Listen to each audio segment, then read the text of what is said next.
Well, while everybody looks at that, I want to thank everybody for sticking around. We've been kind of tracking how many people we've had online, and it's been great to see that we've had people sticking around over the whole arc of the thing. I know that everybody's busy.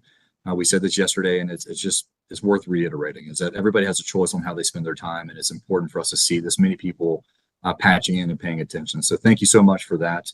I think we've captured a lot of information here. The role of geologic maps and a sustained presence on the moon has been kind of the focal point of what we've been doing. But I think that what we can do is move beyond, whether maps are relevant to lunar exploration.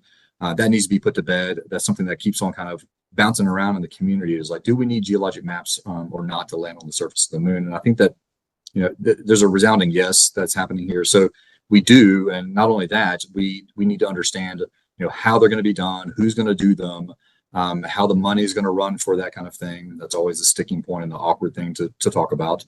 What the timeline is going to be, and all the different things that go into this. So it's not a one-dimensional problem. We have certainly moved beyond making geologic maps as kind of science reports from a scientific investigation. We're in a place where we really need to be looking at kind of these evolved, that's what I say, is evolved geologic maps that are derivative products that can satisfy lots of different needs for multiple communities. What that is and what that really means is something that we need to be working on.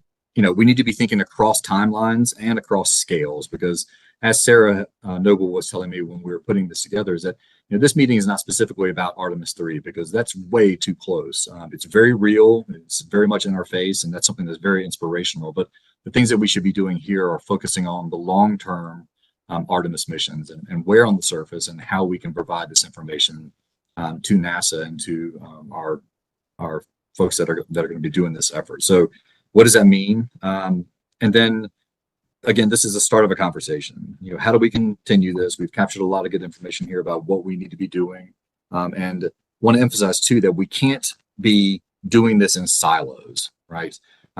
We have a lot of intelligent and a lot of enthusiastic people online. We should not be operating in silos, especially for a product that is leveraging so heavily multiple disciplines. So let's try to break down those kind of partitions in between these disciplines.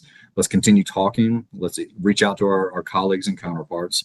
Let's open up the dialogue and maintain those open conduits and make sure that we're working in parallel, because the last thing we need to be doing now is wasting resources. And if we're not talking, then that's exactly what we're doing. So yeah, thanks to everybody. Thanks especially to Jeanette and Alex, who did a lot of the heavy lifting putting this together. Thanks, Brad, for helping us host this today, and everybody who participated in the Google Jamboards, especially Jeanette for putting this idea together. I think that this was a great way to capture the information. Thanks to Ricky and all of the organizers and helping us get this together. Thanks especially to NASA to help get the initiative to put this out there, and for requesting us to do this and having the foresight and making sure that this is important and out there. So lots of good work being done here. I'm really proud of the community that we're all a part of.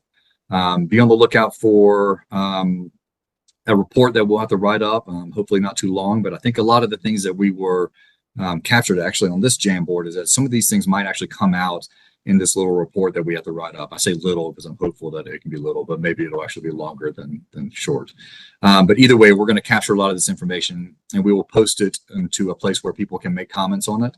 And we'll take the attendance list and make sure that everybody gets a hold of these things. So Alex, Brad, Jeanette, anybody want to say anything in parting? All good? I was just going to say, to make sure that we circulate the draft report to the attendance list, which sounds like you just said, is the intention to publish it as a white paper? Because an item buried on a website is not going to be as helpful as something that has more broader reach. Right, and so the goal here would be it would go all with all the rest of the LSSW reports, and so it would be kind of buried online. But what we can be really good at is advertising and printing and getting this thing circulated around. And we can even talk about whether we want to publish it. I think that there's probably nothing keeping us from turning it into a publication. So we'll certainly think about that. Getting this information out to people, an esoteric document that sits on a website that doesn't really get a lot of attention is not super helpful for the community.